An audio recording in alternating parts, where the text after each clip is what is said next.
Welcome to B expensive. આ વિડીયોમાં આપણે રાસાયણિક પ્રક્રિયાનો છેલ્લો પ્રકાર રેડોક્સ પ્રક્રિયાઓ જોઈશું। હવે રેડોક્સ પ્રક્રિયાને ઓક્સિડેશન અને રિડક્શન એ પ્રક્રિયા પણ કહેવામાં આવે છે। રેડોક્સ એ શબ્દ રિડક્શન અને ઓક્સિડેશન બે પ્રક્રિયાઓના શબ્દ ભેગા કરીને બનાવેલો શબ્દ છે। તો આપણે બંને પ્રક્રિયાઓ પહેલાં સમજીએ, ઓક્સિડેશન પ્રક્રિયા અને રિડક્શન પ્રક્રિયા। હવે ઓક્સિડેશન પ્રક્રિયામાં કોઈપણ પદાર્થ જો કોઈપણ રાસાયણિક પ્રક્રિયામાં ઓક્સિજન મેળવે છે તો એ ઓક્સિડેશન પ્રક્રિયા કહેવાશે। એટલે આપણે ટૂંકમાં યાદ રાખીશું, ઓક્સિજન મેળવે છે। જો કોઈ પદાર્થ પ્રક્રિયામાં ઓક્સિજન ગુમાવે છે તો એ રિડક્શન પ્રક્રિયા કહેવાશે। તો ઓક્સિજન મેળવે ઓક્સિડેશન, ઓક્સિજન ગુમાવે તો રિડક્શન। બીજી રીતે યાદ રાખવું હોય તો હાઇડ્રોજનના સંદર્ભમાં પણ યાદ રાખી શકાય। જો કોઈ પદાર્થ હાઇડ્રોજન ગુમાવે છે તો એ ઓક્સિડેશન પ્રક્રિયા કહેવાશે, અને એનાથી ઊંધું જો કોઈ પદાર્થ હાઇડ્રોજન મેળવે છે તો એ પ્રક્રિયાને આપણે રિડક્શન પ્રક્રિયા કહીશું। ટૂંકમાં ઓક્સિડેશન રિડક્શન એ ઓક્સિજનના સંદર્ભમાં પણ ગણી શકાય। ઓક્સિજન મેળવે તો ઓક્સિડેશન, ઓક્સિજન ગુમાવે તો રિડક્શન। હાઇડ્રોજનના સંદર્ભમાં પણ યાદ રાખી શકાય, હાઇડ્રોજન ગુમાવે તો ઓક્સિડેશન અને હાઇડ્રોજન મેળવે તો રિડક્શન। આપણે એક્ઝામ્પલથી સમજીએ। કોલસાનું હવામાં દહન એ રાસાયણિક સમીકરણ તો C+O2 પ્રક્રિયા થઈને આપણને કાર્બન ડાયોક્સાઇડ વાયુ સ્વરૂપે મળશે। તો આ પ્રક્રિયામાં આપણે ઓક્સિડેશન રિડક્શન પ્રક્રિયા નક્કી કરવામાં ખાલી પ્રક્રિયકો ધ્યાનમાં લેવાના છે। પહેલી વસ્તુ આ ધ્યાનમાં રાખવાની છે ખાસ। તો આપણે કાર્બન જોઈએ તો પ્રક્રિયકમાં પણ કાર્બન છે અને નિપજના મળેલા સંયોજનમાં પણ કાર્બન છે। તો અહીંયા જોઈએ, કાર્બન એકલો તત્વ સ્વરૂપે છે અહીંયા પ્રક્રિયકમાં, જ્યારે નિપજમાં કાર્બનની સાથે ઓક્સિજન છે। તો વ્યાખ્યા પ્રમાણે ઓક્સિજન મેળવે છે, કાર્બને ઓક્સિજન મેળવ્યો, તો આપણે એવું કહી શકીએ કે કાર્બનનું ઓક્સિડેશન થયું છે।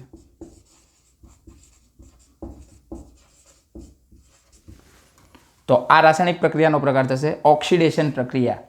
હવે ક્વેશ્ચન કેવા આવે, કોનું ઓક્સિડેશન થાય છે? તો હંમેશા પહેલાં કીધું એમ પ્રક્રિયકનું જ ઓક્સિડેશન અથવા રિડક્શન ગણવામાં આવે છે। તો આપણે કહીશું કાર્બનનું ઓક્સિડેશન થાય છે। કાર્બનનું ઓક્સિડેશન શેમાં થાય છે? તો કાર્બનનું ઓક્સિડેશન કાર્બન ડાયોક્સાઇડમાં થાય છે। બીજો એક એક્ઝામ્પલ જોઈએ આપણે। કાર્બન ડાયોક્સાઇડ વાયુ અને હાઇડ્રોજન વાયુ વચ્ચે પ્રક્રિયા થવાથી અહીંયા ગરમીની જરૂર પડશે, તો આપણને મળશે કાર્બન મોનોક્સાઇડ વાયુ અને પાણીની વરાળ। તો આ પ્રક્રિયાનો આપણે પ્રકાર નક્કી કરીએ તો આપણે CO2 પ્રક્રિયક પહેલાં જોવાનો છે। તો CO2 જોઈએ તો કાર્બન છે, તો સામે નિપજમાં આપણે કાર્બનવાળું સંયોજન શોધીએ તો એ CO છે। તો અહીંયા કાર્બન પાસે 2 ઓક્સિજન છે, અહીંયા કાર્બન પાસે એક જ ઓક્સિજન છે। ટૂંકમાં ઓક્સિજનનો ઘટાડો થાય છે। તો વ્યાખ્યા પ્રમાણે ઓક્સિજન ઘટે તો થાય રિડક્શન। તો આ પ્રક્રિયા છે રિડક્શન પ્રક્રિયા। તો અહીં આપણે જોઈએ ઉપરની જેમ જ કોનું રિડક્શન થયું? તો આપણે કહીશું CO2 કાર્બન ડાયોક્સાઇડનું રિડક્શન થાય છે। શેમાં રિડક્શન થાય છે? તો કાર્બન મોનોક્સાઇડમાં રિડક્શન થાય છે। ત્યારબાદ આપણે આગળ બુકમાં આપેલી એક પ્રવૃત્તિ જોઈએ। પ્રવૃત્તિમાં છે કોપરના થોડા ભૂકાને ચાઇના ડીશમાં લઈ અને બંનેની મદદથી ગરમ કરવાનો છે। તો પહેલું સમીકરણ થશે કોપરનો ભૂકો એટલે ઘન સ્વરૂપે આવશે, એને ગરમ કરતાં હવામાં રહેલા ઓક્સિજન સાથે પ્રક્રિયા કરશે। પ્રક્રિયામાં ગરમી આપવામાં આવે છે એટલે કે ઉર્જા આપી તો પ્રક્રિયા થશે ઉષ્મા શોષક। તો નિશાની આવશે ડેલ્ટા ત્રિકોણની, જે આપેલી ઉષ્માને દર્શાવે છે। હવે પ્રક્રિયા થઈ અને કોપર ઓક્સાઇડ બને છે, જે છે CuO।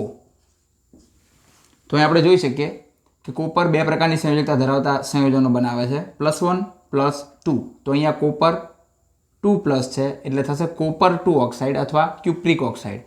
હવે બેલેન્સ કરવા માટે આપણે અહીં 2 લગાવીશું, તો ઓક્સિજન 2 સામે કોપર 2, તો આ સમીકરણ હવે બેલેન્સ છે। હવે આપણે જોઈએ પ્રક્રિયા કયા પ્રકારની, ઓક્સિડેશન રિડક્શન કયા પ્રકારની છે આપણે નક્કી કરવી છે. તો અહીંયા આપણે જોઈ શકીએ કે કોપર એ તત્વ સ્વરૂપે છે, સામે કોપર એની સાથે સંયોજનમાં ઓક્સિજન છે. કોપરે ઓક્સિજન મેળવ્યો છે, મતલબ આ થશે ઓક્સિડેશન પ્રક્રિયા. આપણે કહીશું કોપરનું ઓક્સિડેશન થયું. શેમાં થાય છે? કોપર ઓક્સાઇડમાં. હવે ખાસ આનો એક રંગ યાદ રાખીશું, કોપર ઓક્સાઇડનો રંગ. તો કોપર ઓક્સાઇડ કાળા રંગનો પદાર્થ છે. હવે આ જ પ્રક્રિયાને આગળ લઈ જઈએ તો ગરમ થયેલા કોપર ઓક્સાઇડ પરથી હાઇડ્રોજન વાયુ પસાર કરીએ.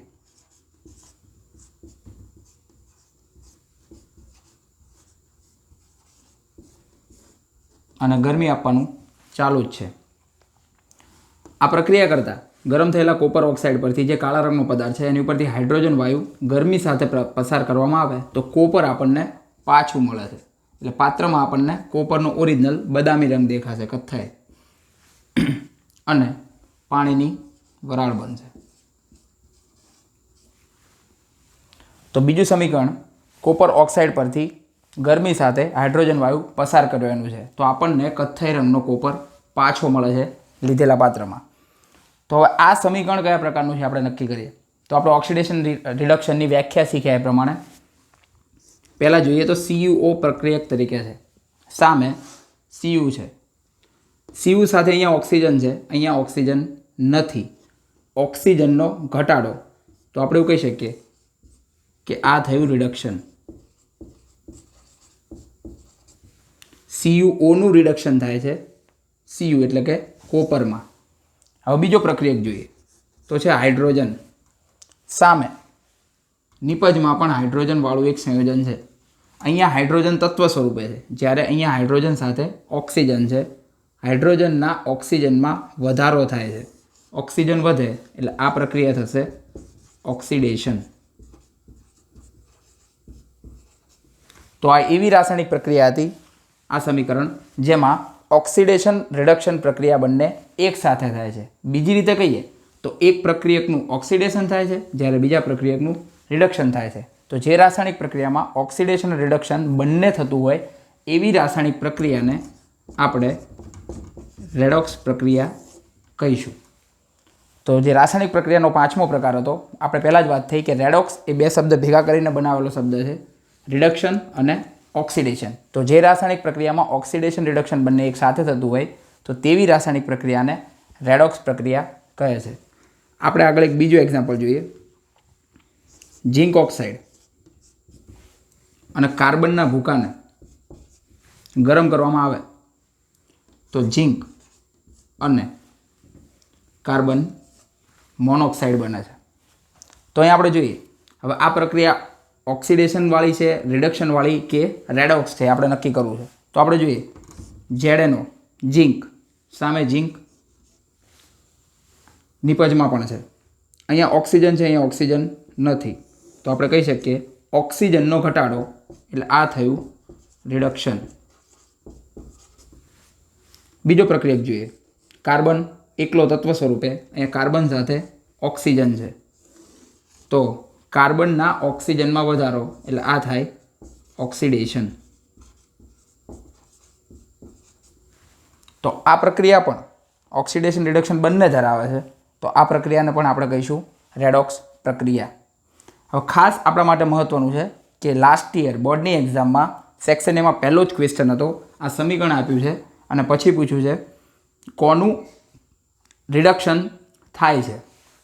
તો આપણી ભૂલ પહેલી થાય, આપણે લખીએ ઝિંકનું રિડક્શન થાય. ના, હંમેશા પ્રક્રિયક જ આન્સરમાં આવશે. ZNOનું રિડક્શન થાય, શેમાં રિડક્શન થાય તો આવશે ઝિંક. આગળ આપણે રેડોક્સ પ્રક્રિયાના બીજા બે ઉદાહરણો જોઈએ. મેંગેનીઝ ઓક્સાઇડ અને હાઇડ્રોક્લોરિક એસિડ વચ્ચેની પ્રક્રિયાથી મેંગેનીઝ ક્લોરાઇડ, પાણી અને ક્લોરીન વાયુ મળે. બેલેન્સ કરવા માટે અહીંયા 2 અને અહીંયા આપણે 4 લગાવીશું, તે સમીકરણ બેલેન્સ થઈ જશે. હવે આ રેડોક્સ પ્રક્રિયાનું ઉદાહરણ છે. આપણે ઓક્સિડેશન કોનું થાય છે અને રિડક્શન કોનું થાય છે એ નક્કી કરીશું.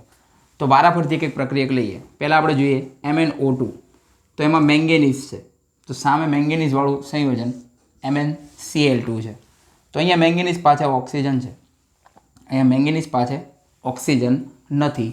ઓક્સિજનનો ઘટાડો, અને ઓક્સિજનનો ઘટાડો એટલે આપણે કહીશું કે આ રિડક્શન પ્રક્રિયા છે. અહીંયા આપણે બીજો પ્રક્રિયક જોઈએ HCl. તો હાઇડ્રોજનવાળા સંયોજનો નિપજમાં આપણને બે મળશે, એક H2O છે અને બીજું અહીંયા આપણે ક્લોરીનને ગણીએ તો ક્લોરીન પણ ગણી શકાય. હવે ખાસ આપણે એ જોઈશું કે જ્યાં સુધી હાઇડ્રોજન અને ઓક્સિજન એને આપણે ધ્યાનમાં ના લઈએ ત્યાં સુધી સારું રહેશે.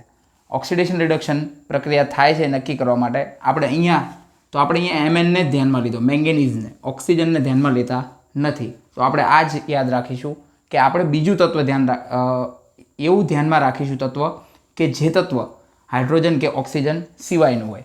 તો આ સંયોજનમાં આપણે જોઈશું ક્લોરીન. તો સામે ક્લોરીન, તો આ બેની તુલના આપણે કરીશું. અહીંયા આપણે જોઈએ તો ક્લોરીન પાસે હાઇડ્રોજન છે, અહીંયા ક્લોરીન નથી. ટૂંકમાં આ બેની તુલના કરીએ તો ક્લોરીન હાઇડ્રોજન ગુમાવે છે. હવે ઓક્સિડેશન રિડક્શનની બે વ્યાખ્યાઓ આપણે યાદ રાખી છે. ઓક્સિજન મેળવે ઓક્સિડેશન, ઓક્સિજન ગુમાવે તો રિડક્શન.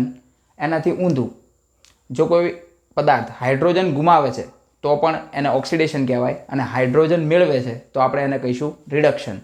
તો અહીંયા હાઇડ્રોજન ગુમાવે છે, ટૂંકમાં આપણે એવું કહીશું કે HClનું ઓક્સિડેશન થાય છે.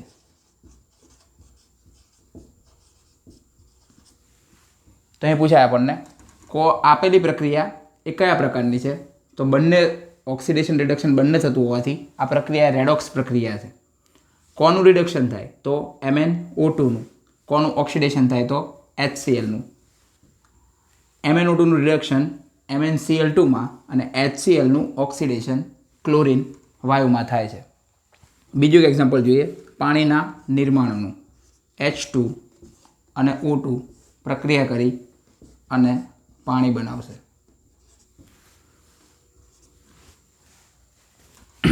તો અહીંયા આપણે જોઈએ તો આપણે આગળ વાત થઈ એમ કે હાઇડ્રોજન અને ઓક્સિજનને બને ત્યાં સુધી આપણે ધ્યાનમાં લેવાના નથી, પણ અહીંયા તો ફક્ત હાઇડ્રોજન અને ઓક્સિજનવાળા જ પ્રક્રિયક પણ છે અને નિપજ પણ છે.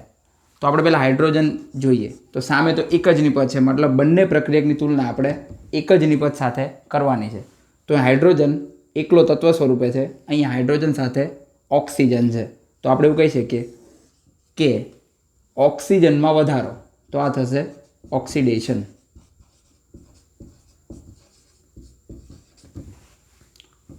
હવે આ બેની તુલના કરીએ તો બંને પાસે ઓક્સિજન છે, પણ આપણે જોઈએ તો અહીંયા ઓક્સિજન તત્વ સ્વરૂપે છે, અહીંયા ઓક્સિજન સાથે હાઇડ્રોજન છે. હાઇડ્રોજન મેળવે છે અને હાઇડ્રોજન મેળવે એટલે થશે રિડક્શન.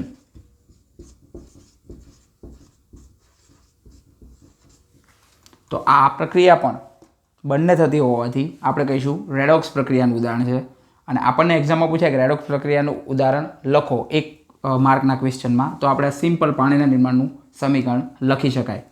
હાઇડ્રોજનનું ઓક્સિડેશન થાય છે, ઓક્સિજનનું રિડક્શન થાય છે. બીજો એક આ પ્રક્રિયાને લગતો એક ટોપિક છે કે ઓક્સિડેશન કરતા પદાર્થ કયો અને રિડક્શન કરતા પદાર્થ કયો. એ ક્વેશ્ચનો આપણને પૂછાય તો બંને જવાબ હંમેશા પ્રક્રિયકમાંથી હશે. અને યાદ રાખવું એકદમ સરળ છે. આપણે આ જ સમીકરણમાં જોઈએ તો H2નું ઓક્સિડેશન થાય છે, તો આપણે કહીશું કે જે પદાર્થનું ઓક્સિડેશન થાય તો એ હશે રિડક્શન કરતા. ટૂંકમાં જે પ્રક્રિયા થતી હોય એના કરતાં ઊંધો પદાર્થ એ હોય. ઓક્સિજનનું રિડક્શન થાય છે તો રિડક્શનથી ઊંધું એટલે આ તત્વ એ આપેલી પ્રક્રિયામાં ઓક્સિડેશન કરતા પદાર્થ છે. ટૂંકમાં જે પદાર્થનું ઓક્સિડેશન થાય છે એ પદાર્થ રિડક્શન કરતા ગણાય, અને જે પદાર્થનું રિડક્શન થાય છે એ પદાર્થને ઓક્સિડેશન કરતા ગણવામાં આવે છે. ઉપરના સમીકરણમાં જોઈએ તો MnO2નું રિડક્શન થાય તો MnO2 ઓક્સિડેશન કરતા પદાર્થ, HClનું ઓક્સિડેશન થાય તો HCl એ રિડક્શન કરતા પદાર્થ છે. હવે MnO2નું રિડક્શન એટલે આપણે એને ઓક્સિડેશન કરતા પદાર્થ કીધો, બીજી રીતે સમજીએ તો ઓક્સિજન ઘટ્યા છે, મતલબ એમએને પોતાની માલિકીના ઓક્સિજન કોઈને આપ્યા છે, એટલે બીજાનું ઓક્સિડેશન કરી રહ્યો છે. ટૂંકમાં ઓક્સિડેશન જેનું થાય છે એ રિડક્શન કરતા હોય અને જેનું રિડક્શન થાય છે એ પદાર્થ ઓક્સિડેશન કરતાં ગણવામાં આવે છે. રાસાયણિક પ્રક્રિયાના 5 પ્રકાર અહીંયા પૂરા થાય છે. હવે આ ચેપ્ટરમાં 2 નાની થિયરીઓ બાકી છે, ધાતુનું ક્ષારણ અને ખોરાપણું, જે આપણે નેક્સ્ટ વિડીયોમાં જોઈશું. રેડોક્સ પ્રક્રિયાના સમીકરણોની જાતે પ્રેક્ટિસ કરો. જેટલા પણ સમીકરણો તમને ટેક્સ્ટબુક કે ડાયજેસ્ટમાંથી મળે છે અથવા બીજા કોઈ પણ સોર્સમાંથી મળે છે, તો એ સમીકરણોમાં કોનું ઓક્સિડેશન થાય છે, કોનું રિડક્શન થાય છે, ઓક્સિડેશન કરતા પદાર્થ, રિડક્શન કરતા પદાર્થ અને આપેલી પ્રક્રિયા રેડોક્સ છે કે નહીં તે ચેક કરો. જેટલી પ્રેક્ટિસ કરશો એટલું આ પ્રક્રિયાઓને સમજવું એકદમ સરળ છે. ફરી મળીએ.